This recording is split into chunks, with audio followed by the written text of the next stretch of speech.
Hello friends, আমার নতুন একটি ব্লগে তোমাদের সকলকে স্বাগত জানাই। আমি শর্মিষ্ঠা, তোমরা দেখছো আমার চ্যানেল লিভিং উইথ শর্মিষ্ঠা। এইটা হলো ঠাকুরের প্রথম যে ছবিটা তোমাদের সাথে শেয়ার করলাম, সেটা নবযৌবনের দিন ঠাকুরকে ওভাবেই সাজানো হয় আমাদের এই মাহেশ জগন্নাথ মন্দিরে। তো সেই দিনেরই আর কি সন্ধেবেলার আরতির কিছু ক্লিপ তোমাদের সাথে শেয়ার করলাম। আর তারপরেই চলে এলাম রথের একদম যে মূল রথের দিন, সোজা রথের দিন। এইবারে আমাদের রথের মানে বছর পড়লো হচ্ছে 629 বছর। রথ এত বছর পূর্ণ হলো, তো সেই উৎসবটি আর কি প্রতি বছরের মতো এবছরও পালন হবে। তো যেমন প্রতি বছর তোমাদের রথের ভিডিও আমি সকাল থেকেই শেয়ার করি, তো এই বছরও সেই ব্লগটাই, মানে এই ব্লগের মধ্যে পুরো সেটাই থাকছে, রথের টোটাল দিনটা। আর এখানে দেখো সকাল থেকে লম্বা লাইন পড়ে গেছে, যারা দূর থেকে দর্শনার্থীরা আসছেন, ভক্তরা আসছেন ঠাকুরকে দর্শন করার জন্য বা পুজো দেওয়ার জন্য, তাই লম্বা লাইন পড়ে গেছে সকাল থেকেই। তো আর রাস্তার দুধারে কিন্তু রয়েছে বেশ ছোটো ছোটো গুমটি দোকান, পুজো সামগ্রীর দোকান, সেখান থেকেও তোমরা পুজো কিনতে পারো। তাছাড়াও রোড সাইড এরিয়াতেও অনেক মিষ্টির দোকান আছে, সেখান থেকেও তোমরা চাইলে পুজো দিতে পারো। তো যাই হোক, ফুল মালা মিষ্টি নিয়ে সকাল সকাল আমরা চলে গিয়েছিলাম, আমি আর শাশুড়ি মা গিয়েছিলাম। তো এই দেখো ভিড়, আর এখানে দেখো বেশ সুন্দর ছোট ছোট বেশ ঠাকুরের বই বিক্রি হচ্ছে দেখলাম, আর তাছাড়াও ঠাকুরের অনেক মূর্তিও বিক্রি হচ্ছে দেখলাম। এবারেই নতুন দোকানটি চোখে পড়লো।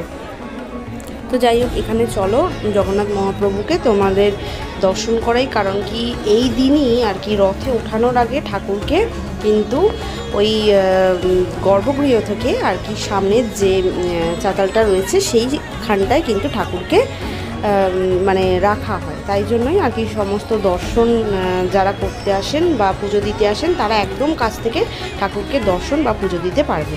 তো যাই হোক, এখানে পুজো টুজো দেওয়ার পর এখানে ভিড় তো দেখছো, ভীষণ ভিড়। আর তারপরে পুজো টুজো দেওয়ার পর এখানে আমি ধূপ বাতি দেখিয়ে তারপরে আর কি এলাম বাড়িতে।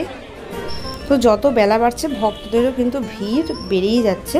তো যাই হোক, এখানে জগন্নাথ মহাপ্রভুকে দর্শন করানোর পর তোমাদের চলো একবার আমাদের এই মাহেশ চত্বরের যে মেলা বসে সেই মেলাটি একবার ঘুরে দেখাই, সকালে মেলার দৃশ্যটি একবার ঘুরে দেখাই। এরপরে মেলার ভিডিও তো তোমাদের আলাদাভাবে শেয়ার করবই, সেটা সন্ধেবেলার দিক করে, কিন্তু তার আগে তোমাদের সকালের দিকে একবার মেলার দৃশ্যটা দেখিয়ে নিই। তো চলো, এই একদম মন্দির এরিয়ার মানে মন্দিরটার একদম পাশেই বলতে পারি মাহেশ মেলাটি বসে। তো বিভিন্ন দোকান, বিভিন্ন স্টল যেমন মেলাতে আর কি থাকে, আর বিভিন্ন বাচ্চা বড় সবারই রাইড রয়েছে, সেগুলোও আর কি এসছে এবারে মেলায়। তো দেখো চলো দেখা যাক, এখন যদিও স্টলগুলো বন্ধ, বাট যাই হোক যেটুকুনি আর কি দেখানো যায় মেলা ঘুরিয়ে চলো তাহলে এগানো যাক। এই যে একদম মন্দিরের সাইডের গেটটা দিয়ে বেরিয়েই কিন্তু ওই দেখো মেলার যে ব্যারিকেডটা টিন দিয়ে, এটা কিন্তু মেলার ব্যারিকেড। তো একদম দেখতে পাচ্ছ সোজা গেলেই একটুখানি জাস্ট মানে 1 মিনিটও মানে লাগবে না, এরকম একটা ব্যাপার, একদম গায়ে যেহেতু, তাই আর কি। এখানে দেখো সকাল থেকেই কিন্তু বিভিন্ন খাবার দোকান, বাইরের এরিয়াটায়, মেলার বাইরের এরিয়াটায় খাবার দোকান, তার সাথে সাথে আরও বিভিন্ন বাচ্চাদের খেলনা থেকে শুরু করে বিভিন্ন দোকান বসেই গেছে। আর এখানে দেখো আমরা মেলার ভেতরের অংশটায় প্রবেশ করেছি, আর এই যে যেগুলো বলছিলাম বাচ্চা বড় সকলেরই রাইড রয়েছে এখানে মেলায়, তো সেগুলোও কিন্তু এখানে রয়েছে। আর তার সাথে সাথে ওই যে গুমটি দোকানগুলো, আর মানে আর কি ফুড শপ থেকে শুরু করে আরও বিভিন্ন জিনিসপত্রের, আনুষঙ্গিক জিনিসপত্রের যে শপগুলো রয়েছে সেগুলো কিন্তু সকালের দিকটা বন্ধ থাকে। তাই তোমরা যখন আসবে মেলায় তাহলে অবশ্যই বিকেল নাগাদ এসো। আর ওই যে দেখো দেখা যাচ্ছে সামনের গেটটি, এটা হচ্ছে আমাদের মাহেশ মন্দিরের গেট। আর এই যে রথটাকে সুন্দর করে সাজানো হচ্ছে এখন, কারণ আর কিছু ঘন্টা পরেই রথ টান কিন্তু শুরু হবে, সোজা রথ মাহেশের এ বছরের সোজা রথ অনুষ্ঠানটি। তো যাই হোক দেখো, এখানে চিনিকলা বিক্রি হচ্ছে, বাচ্চাদের খেলনা, আরও বিভিন্ন এখানে স্টেজ রয়েছে, যারা ভিআইপি গেস্টরা আসছেন তারা এই স্টেজে আর কি বসবেন। আর এই যে সামনে একদম রথ দেখতেই পাচ্ছ, সুন্দর দর্শন করে নাও মাহেশ জগন্নাথ মন্দিরের রথ। এখানে কিন্তু জগন্নাথ, বলভদ্র আর সুভদ্রাকে নিয়ে আসা হবে এবং রথে ওঠানো হবে এক এক করে। তারপর তাদের পুজো মানে হয়ে গেলে এই রথটান কিন্তু শুরু হবে। তো দেখা যাক কখন এবারে শুরু হয় রথটান, সেগুলো কিন্তু তোমাদের সাথে শেয়ার করব। এখানে ভক্তদের ভিড় তো লেগেই আছে। আর এখানে মন্দিরের বিভিন্ন পুরোহিতরা থাকেন, আরও মন্দিরের বিভিন্ন আর কি ভিআইপি যারা গেস্ট রয়েছেন তারাও কিন্তু এই মানে রথে আর কি উঠতে পারবেন। আর বাকি সাধারণ মানুষ ওঠার এখানে অ্যালাউ নেই। তো যাই হোক, বুঝতেই পারছেন। আর এখানে সকাল থেকে ওয়েদারটাই আজকে বেশ মেঘলা ছিল, যার কারণে ঝমঝম করে কিছুক্ষণ বৃষ্টি হয়ে গেল। এক পশলা বৃষ্টি হওয়ার পর কিন্তু দেখো এখানে ভিআইপি গেস্ট অলরেডি চলে এসেছেন। দেখতে দেখতে বিকেল হয়ে গেছে, যেহেতু এখানে এবারে ভিআইপি গেস্ট এসেছিলো কিন্তু শ্রাবন্তী, তো তাকে দেখার জন্য ভালোই ভিড় হয়েছে লোকজনদের, যেটা স্বাভাবিক, যেটা সেলিব্রিটিদের দেখার জন্য মানুষের ভিড় হয়। তো তাদের দেখার জন্য একটা থাকে, একটা মানুষের মনে একটা ক্রেজ থাকেই। আর সেখানে শ্রাবন্তী মানে বুঝতেই পারছো একটা নায়িকার কতটাই ক্রেজ। তো যাই হোক, তারপরেই দেখো এখানে বলরাম ঠাকুর বলরামকে নিয়ে যাওয়া হচ্ছে। তো বলভদ্রকে নিয়ে যাওয়ার সময় যে তোমাদের সাথে শেয়ার করছি সেই দৃশ্যটাই।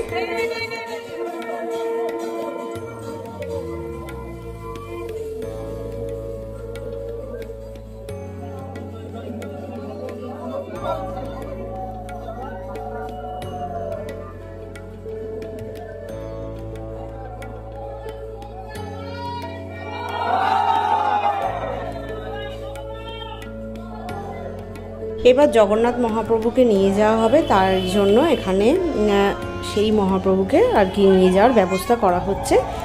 সকলে মিলে সেই নিয়ে যাচ্ছে, সেই দৃশ্য তোমাদের সাথে শেয়ার করব।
আর এখানে দেখো টলিউড অ্যাক্ট্রেস শ্রাবন্তী, তো তাকে দেখার জন্য কত মানুষের ভিড় লেগে আছে, তাকে আর এক প্রকার ঘিরে ধরেছে। তো সেই দৃশ্যে তোমাদের সাথে এক ঝলক শেয়ার করলাম।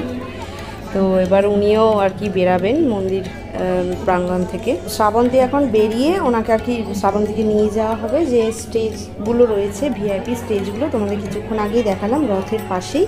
তো সেইখানেই আর কি শ্রাবন্তীকে নিয়ে যাওয়া হচ্ছে। তো সেই আর কি ব্যবস্থা চলছে, বিভিন্ন গার্ড দিয়ে, পুলিশ সিকিউরিটি সমস্ত কিছু দিয়ে ওনাকে গার্ড দিয়ে নিয়ে যাওয়া হচ্ছে।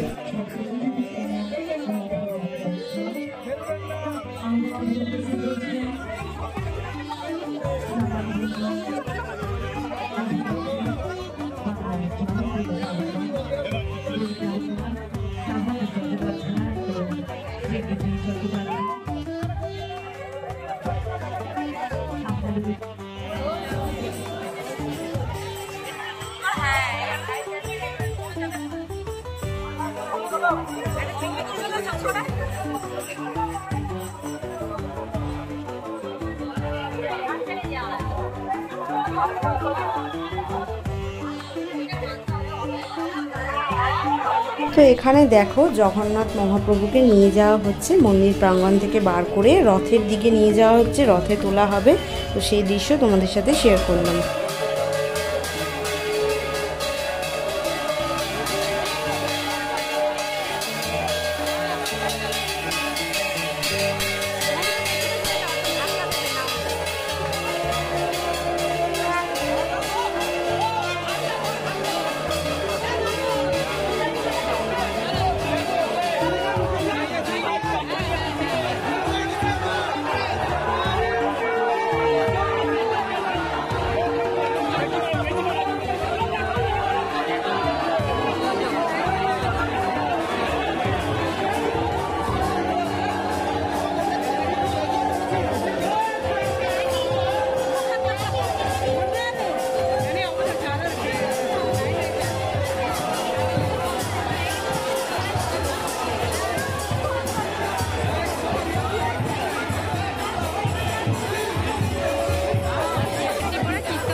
জগন্নাথ মহাপ্রভুকে এখন রথের ওপর তোলা হচ্ছে। তো সকলে বলো জয় জগন্নাথ।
আমাদেরকে যথেষ্টভাবে সাহায্য করেন আমাদের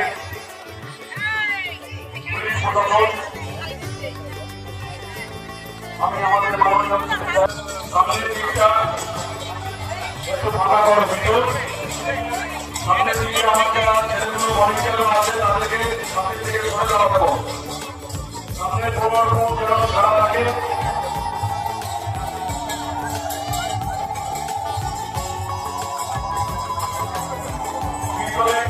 তো ঠাকুর এখানে সমস্ত তোলা হয়ে গেছে, জগন্নাথ বলভদ্র আর সুভদ্রা দেবীকে তোলা হয়ে গেছে রথের ওপরে। এরপর কিন্তু রথটান শুরু হবে।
এবছর রথটান শুরু হতে হতে কিন্তু বেশ অনেকটা সময় লেগে গেছিলো, বেশ অনেকটা সময় কেটে গেছিলো। তো যাই হোক, রথটান তোমাদের সাথে শেয়ার করলাম।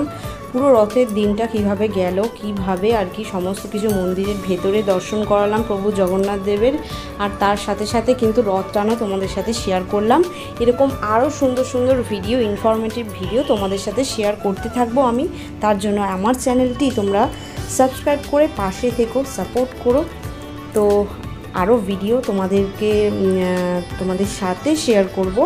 তো আজকের মতো তাহলে ভিডিওটা এখানেই এন্ড করলাম। দেখা হবে অন্য নেক্সট কোনো ব্লগে। তো তোমরা কেমন কাটালে, তোমরা যারা আর কি মাহেশবাসী, মাহেশ থেকে যারা দেখছো, তোমরা রথের দিনটা কেমন কাটালে সেটা কমেন্ট সেকশনে জানাতে ভুলো না, তোমরা শেয়ার করো। তো যাই হোক, তোমরা যদি যারা দূর থেকে আসছো বা আসছেন, যাই হোক বড় ছোট সবাইকেই বলছি তোমাদের ভিডিও মাধ্যমে, তোমরা অবশ্যই বিকালের দিক করে এসো। আর যদি প্রভু জগন্নাথ দেবের পুজো দিতে চাও তাহলে কিন্তু ওই যত সকালের দিকটা আসবে তত ভালো, কারণ যত বেলা বাড়তে থাকবে তত ভিড়টা কিন্তু বাড়তে থাকবে। কারণ কি প্রভু জগন্নাথ দেবের তখন আর কি বেলা বাড়তে থাকলে তখন রথে ওঠানোর জন্য বিভিন্ন প্রস্তুতি পর্ব শুরু হয়ে যাবে, তাই আর কি। তো আজকের মতো টাটা।